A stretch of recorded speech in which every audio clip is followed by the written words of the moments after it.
Welcome to Constellations, the podcast from Kratos, where industry leaders share their thoughts and experience on the future of space business, policy, and opportunity. If you like Constellations, please support us by giving a rating and review on iTunes. And don't forget to share this podcast online to help our community grow. Welcome to Constellations, the podcast with Kratos. My name is John Gilroy, and I'll be your moderator. Today, we welcome Carol Craig, founder and CEO of Sidus Space. We will discuss the concept of space as a service, the technology of 3D printed satellites, and the process and challenges of spectrum licensing. Our guest today was one of the first women eligible to fly combat aircraft in the U.S. Navy, and the first female aviator in her squadron serving as an active duty P-3C Orion naval flight officer. So it's with no surprise that she later and more recently became the first female founder and owner of a space-based company to go public. Carol Craig is the founder and CEO of Sidus Space, a company that has expertise in rapidly scalable, low-cost satellite services, space-based solutions, and testing alternatives. So, Carol, doing my research for this interview, and I go to Google and type in space as a service. I get all these pages of real estate stuff like Airbnb, space as a service. What's going on here? So what does space as a service mean in the world of satellite networking? So I think, there's tons of buzzwords now that are out there. Just like you said, space as a service. There's also like satellite as a service. And I think that satellite as a service, if you hear that, it's similar to software as a service. Then they provide data on a subscription basis. But when you think of space as a service, the way I look at it, again, that's my disclaimer. This is my opinion only. The way that I look at it, it's a term that essentially means the ability to provide support related to just about any activity in space and at multiple levels or layers. So whether that's granular, like manufacturing, fracture critical flight hardware, or maybe it's at a high level, like providing data or space infrastructure, but it's really kind of that, from cradle to grave, but anywhere in between. So clear as mud, right? But I think that's what makes space as a service different than maybe when you hear satellite as a service. And we have a lot of experience. We're, heritage, because we've been around for quite some time. For many years, we manufactured and designed a large number of flight ground component parts and systems for DoD, for NASA, for a number of different government agencies. And I think that's why we kind of gravitate a little more toward the space as a service. When it comes to space, you name it, and we've pretty much supported it. So that's really how we look at it. And maybe one little thing to add is when I think about satellite as a service or space as a service, ultimately the primary outlet from all of this satellite network, whatever it might be, is data. And so that's what people are truly looking for at the end of the day. And so I guess much like a data center or the offerings that are available, you just dial up as much as you need. And that's the whole advantage of as a service. So whatever you happen to do, you dial it up and you don't need any excess. So it's efficiently using resources. Is that right? That's correct. Exactly. And it's really with the space as a service and with our experience, it's having someone that, I hate to say, hold your hand through the process, but really can assist at all the different levels, as opposed to just saying, hey, can you build me a satellite and launch it? We're really, there to support our customers the whole way and figure out maybe needs pop up as you go along in the whole process. If people are listening to this and doing some research, they may think for some reason that Sidus Space is a brand new startup. That's what it sounds like. But actually, you're a brand new startup with 20 years experience. So you got the best of both worlds, don't you? That is accurate, which gets really confusing. That's kind of the hard part. When we talk a little later about funding and why I went certain routes, that was part of the reason is, we've been around, but we are new, we're pivoting. It's all about pivoting when it comes to space, I think. So it's a little bit different. So a lot of people talk about target audiences and marketing and who their customer is going to be. They talk about avatars and all kinds of words like personas and stuff. So what types of companies or organizations are typically the best candidates for adopting space as a service, and how can this service benefit them? Right.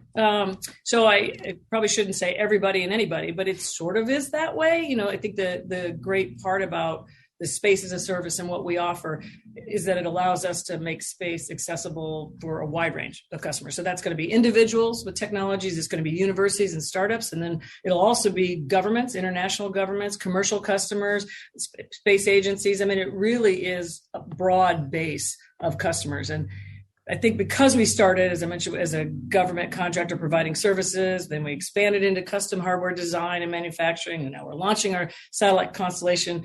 We understand just about every aspect of supporting a space ecosystem. And I think you're going to see it's a large company experience based in a small company wrapper, I guess it would be. So I think that's the reason that we really support a number of different customers that are out there. And it's just a matter of understanding what exactly it is that they need and how we can support them. If you read the press releases, it looks like you folks have recently secured spectrum for 100 satellite constellation.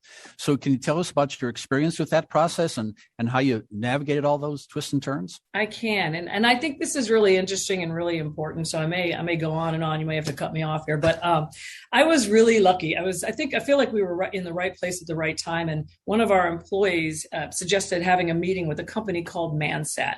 And at the time, we didn't even really know what they did. It was a couple of years ago. And this was even prior to making the full decision to manage our own satellite constellation. But we talked with this company named Mansat, called Mansat, and they assist us with the process. And they essentially assist companies by providing like a real confidential is number one, confidential, and then a cost-effective way to access the International Telecommunications Union, which is ITU, and it's kind of the other side of the FCC. And they do that via the Isle of Man. So this is where it gets complicated. And then they also provide support and advice on all aspects of the satellite spectrum filing process. And the way that they do this is by virtue of a intergovernmental arrangement between the United States and the United Kingdom, and that allows companies to operate in accordance with ITU networks filed by the United Kingdom Regulatory Agency. So on behalf of, it's called Ofcom, which is their primary office there, and it's on behalf of the Isle of Man. So again, it gets a little complicated, but Mansat was granted exclusive rights by the Isle of Man to manage all aspects of Isle of Man satellite orbital filings, right? And so what I did was develop or create a separate company, Aureolos, which is an Isle of Man company that then licenses the spectrum to Sidus Space. So you can kind of see the relationships and how it works. And, having that ITU approve, it's not really that they grant approvals as such, but the filing, what they do is they publish that filing. So that means it's been found to be, in conformity with all the ITU regulations. And when you're ready to operate, then you can notify, bring into use of frequencies and things like that. So overall, it was utilizing this company, Mansat, and it took, from the beginning to the end, from when I really said, okay, we're going to do this, it took about a year. But in reality, we submitted the business plan to Ofcom in December of 2020, I believe it was. And then 2 months later, we got the approval by Ofcom. They submitted to the ITU. 2 months later, we were approved. So really, it took 4 months of the actual approval process. And then there's a 4-month waiting period for comments and things like that before they actually say, okay, now you're all good to go. But again, overall, it was 12 months working with Mansat to get it filed and get it approved and published. And again, I said, the cost effectiveness, the confidentiality, I mean, that is a little bit, sometimes that's important. Everything is legal, but by doing it through Isle of Man, through our Aureolos, our company that's founded in Isle of Man, it isn't necessarily out there for everybody to see. So if you're kind of working on the details, and there's some confidentiality and things that we all do, then that's one of the better ways to do it. So it was a pretty interesting process. And like I said, it's, we kind of fell upon it and got, involved with this company, and they're a great, great company and really helped us do it. A lot of athletes hire coaches specifically to help them through the tough waters. There are shipping agencies that hire pilots to make them get through near the Isle of Man. And so all you did was kind of use a coach or some kind of a guide to get you through all the ITU, which can be so confusing and all kinds of regulations difficult. And exactly. And I'll say they helped even, we have these ideas, and we're talking to them about what our vision is. And they even brought it down to our level, helping us with the frequencies. I mean, it was more than just, okay, we're going to do paperwork for you. It was true subject matter expert to help us formalize what it was we wanted to do. I went to your fancy website, and I read, I guess the satellites for constellations are going to be 3D printed, so what ways are 3D printed satellites different from these traditionally manufactured satellites? So I do have to make a caveat, I guess. When you say 3D printed, they're partially 3D printed. So they're more of a hybrid, because you still need that, that aluminum, kind of the grounding. And then also all of our subsystems are not 3D printed. And I kind of like with Mansat and with the ITU filing, I don't believe in reinventing the wheel. So we look to see if we can't use commercial off the shelf when it comes to some of our subsystems and things like that. But the bus itself is 3D 3D printed. We use a company called Markforged. It's an X7, and it actually 3D prints continuous carbon fiber reinforced parts that they're as strong as, and actually you can actually replace aluminum. So that was one of our things, is being able to have, just as strong as aluminum, but they're also more lightweight. So it's about 40% less weight than traditional aluminum. So what that means is the reduced weight means that it is less expensive to launch because you're going to have a small, or it means that you have more payload space to be able to integrate customer payloads or your own subsystems. And then, of course, that translates to, money and more revenue per satellite. And then from a production perspective, we can actually print the bus of our satellite in less than 30 days. And then the cost is substantially less for the actual, printing of the bus. So, if the time to print the actual bus is significantly reduced, then you can have, cut production time for your customers from like years to months. And the other thing that we're able to do is have multiple satellites in production at one time, and then integrate our customers' needs or technologies at varying points in the process. Because customers have different maturity levels on their technologies. It might be, somebody's got a real mature technology and they're like, hey, I want to test this, or I want to send this up and pull data from it. It could be like 3 months out, or somebody else might be thinking 2 years out. Well, with the ability for us to really customize that quickly with our satellites, we're going to be able to integrate customers at varying points within that process. And Markforged is really making a name for itself in Washington, D.C. They're working with a lot of DOD, and they're like printing bridges. I mean, it's just amazing. Yeah. It's beyond imagination what they can do. So when I read that you're printing satellites, they can print bridges, they can print satellites, no problem at all. So you got a bunch of satellites. So how do you launch it? What's the launch process? I've heard there's some kind of a launching mechanism of the ISS, or what kind of options do you have here for launch? Right. So that's where our experience comes in. So we're an implementation partner on the International Space Station, which means that we have access to the space station for experiment science, whatever. But we also have a platform called Cyclops that is actually up on the International Space Station, and it is a satellite launcher. It can launch up to 100 kilogram satellite off of the ISS. We maintain and operate that through a contract with NASA, and it allows us to support commercial and government customers. And so we can do that, and to be able to launch off the International Space Station, we're able to access, we utilize the SpaceX Falcon, the Northrop Grumman rockets, that are up there resurfacing or servicing for crew resupply missions. So that's one option that we have. So we launch that up there. We work with the astronauts to put the satellite on our platform and launch off the ISS. That is just one option, though. We know that customers have other needs, and they may a different inclination, a different altitude, that kind of thing. So we are working with a number of small satellite rocket launchers to be able to actually either do rideshare or dedicated small sat launches ourselves.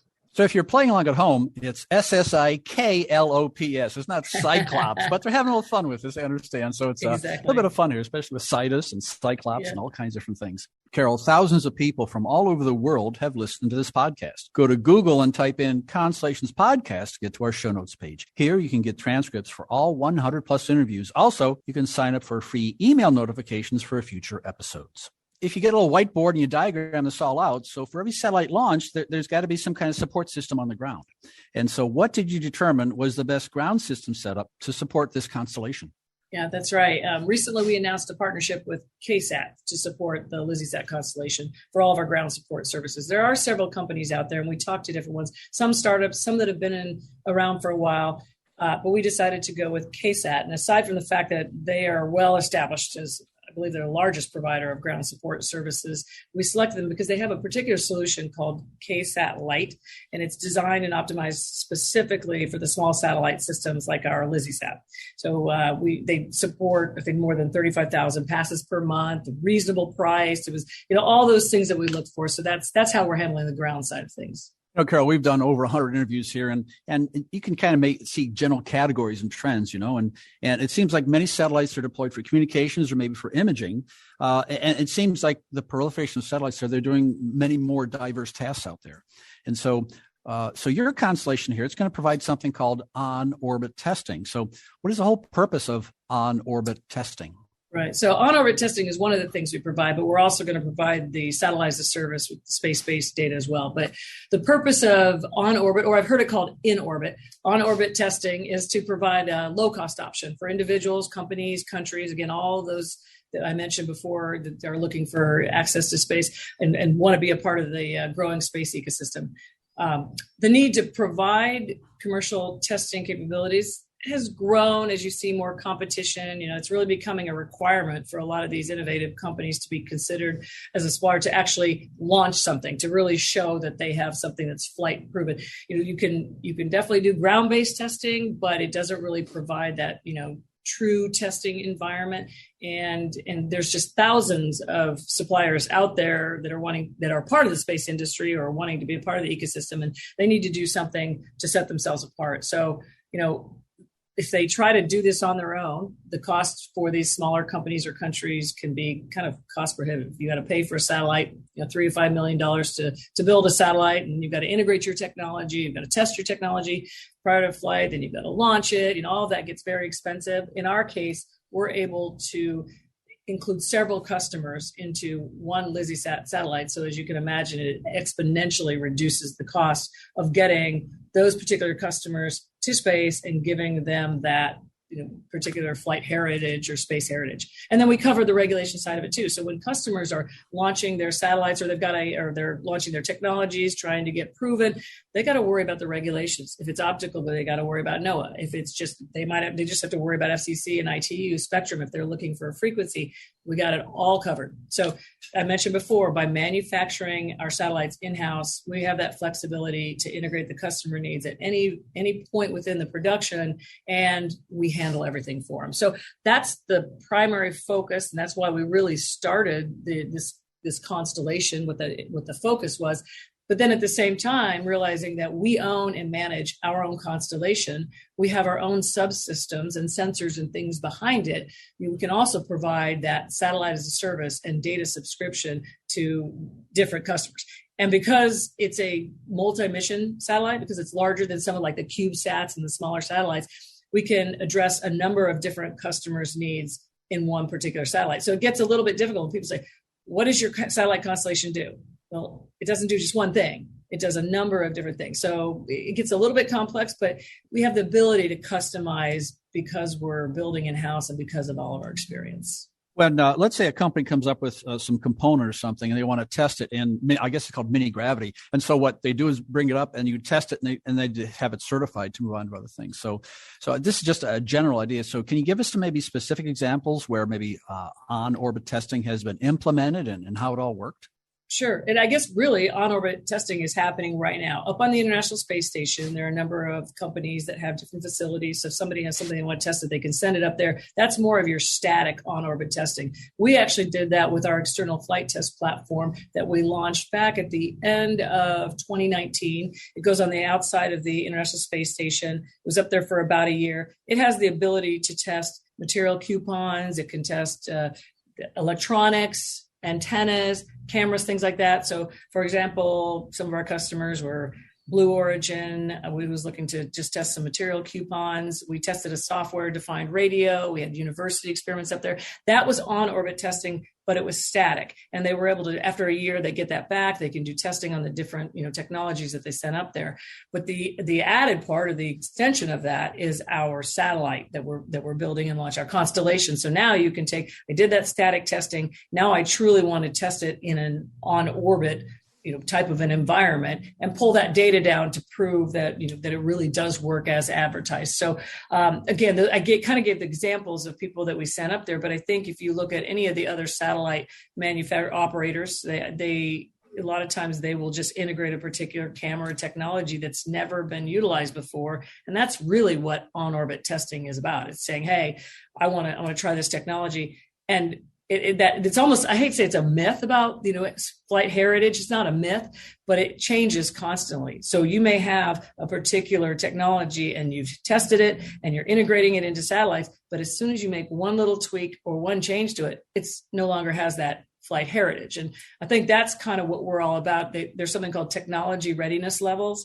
TRL 1 through, I think 9 is the human rated, but you've got these TRL levels. So they're every part of the process of getting something flight certified or space heritage. And again, in reality, as soon as you have a change or an upgrade to a particular technology, you're not back to square one, but you're back again. And so what we offer is this option, this low cost, kind of like a technology refresh program for technologies that want to be space heritage or that want to be a part of the space ecosystem. Well, Carol, I'm going to have to ask you to take off your tech hat and put on your finance hat. I know you're a whiz in both areas here. And the reason, because financing for space companies is a real hot topic. So in a Space News article from just January 7th, 2022, you described why you chose to take your company public without a SPAC. Can you share some advice about this process and what did you learn and what was it all about? Oh, it was crazy. So I actually did the process myself. It was one of those things where I think my advice, I'll say that to start with, my advice is do what I did and evaluate all the options for funding first. That seems like common sense, but sometimes as entrepreneurs, our sense of urgency overtakes us and we're going to go for what sounds the best. But it's really important to try to stay 10 steps ahead and keep planning for the future so that you have that time to properly consider all your pathways to funding. But I had looked at VC, PE, angel investors, SPACs, and others first, and then chose the IPO route. And I think when I was talking with the VCs and PEs and angel investors, everyone's different, but I got very frustrated with that group and private funding. And, after a while, condescension becomes a little intolerable for me. And so maybe that was part of my problem. It's hard anyway as an entrepreneur to get somebody to understand, your value and understand, what the opportunity is all about. But a lot of times these private funding groups are looking for something different than you are. So I decided not to go that route. I started talking to SPACs, and there were a couple challenges there. From the people that I talked to, most of the SPACs wanted to take over the entire company. So you give up, majority shareholder. And it also was a different process that I just wasn't comfortable with. I had a friend describe it as going through the side door, vice going through the front door, becoming public. And frankly, I'm all about transparency, being a government contractor and understanding that importance. I just felt like, it's a better way. If I'm going to go public, I wanted to go the IPO route. And so I made that decision. When I was talking to my underwriters, they actually said that they could take me public in 4.5 to 5 months. And so that short time period, they described the process. They're there to help. Ultimately I was the quarterback, but they were there to help along the way. It just kind of became more and more attractive. And it seemed like, this is going to be a good solution. It allowed me to not give away majority of shares, but also, have that ability for future funding. And, I've said this before that, I am not saying that I want to be the majority stockholder forever or that I want to have control. That isn't necessarily the best route, but at least in the very beginning, I wanted to be able to have that. And that's what this allowed me to do. And honestly, the process, I was surprised. The process was easier than I thought. Again, maybe that's because as a government contractor, you go through audits, every 3 months you're being audited, and you obviously have to do everything above board and transparent as a government contractor, and, security clearances and things like that. But it really was a lot more straightforward and clear to get to that option than I thought it would be. So for me, it was absolutely the right decision. Doesn't mean that it would be the right decision for everybody else. And then also the good decision for me was to be a part of it, to not say, I'm going to hand this off to somebody in my company, but to really be the one that's going to lead this, because that's, again, transparency and awareness of what we were doing was really important. Because now I take it to the next step, understanding what's involved, being a public company. And frankly, I'm excited. I'm a people pleaser. And so having shareholders is a good thing, and I want to make sure that we do the best for our shareholders, for our customers, for our employees. But, it just kind of fits in with, our mantra prior. Carol, if you speak to SPAC people, the implication is an IPO could take decades. Yeah. And their SPAC takes 3 or 4 months, or yours took 3 or 4 months. So this is a direct opposite of what you'd be under the impression of thinking, it'll take 20 or 30 years. Well, wait a minute. Let's put this in perspective. You beat the clock on that, didn't you? Absolutely. And let's say, I got to give credit to my underwriters and to the team that we had. And, there's auditors and there's lawyers, and you've got a whole group of people that are involved, and they've all done this before. And it's the microcap NASDAQ. But yeah, it really wasn't as difficult as advertised. again, I'll reiterate, is that because we're a government contractor and we're used to this kind of detail and really making sure everything is, squared away, maybe. But again, on the other side, you got a right team, you got the right people behind you, you can pretty much do anything. So most people who are involved in satellites and space like you have these big pictures of the future in space and satellites. So what are your hopes for the future of humanity in space? That's interesting. So I might have answered this differently a week ago, but I recently heard of a VP of a large company who's a major player in the space industry say, and I'm paraphrasing, he said, planet Earth is the greatest place to live in our solar system, and we ought to do everything we can to preserve it.